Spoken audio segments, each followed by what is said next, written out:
One thing she said to me that was really interesting was she said that since the tariffs started, she said their business is basically dead. She said, we used to have 50 containers that would be in the warehouse at one time. She said now we have like one.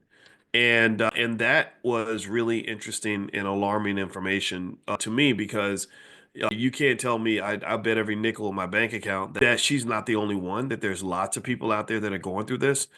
And what's probably true, in my opinion, is that maybe the economic data has not caught up with the economic reality.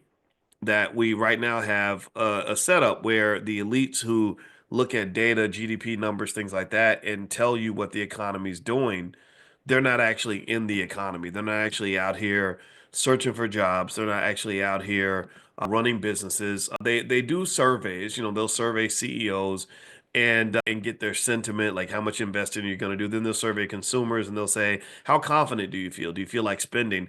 And most of that data, they call that soft data. Most of that soft data indicates that we're headed toward a recession.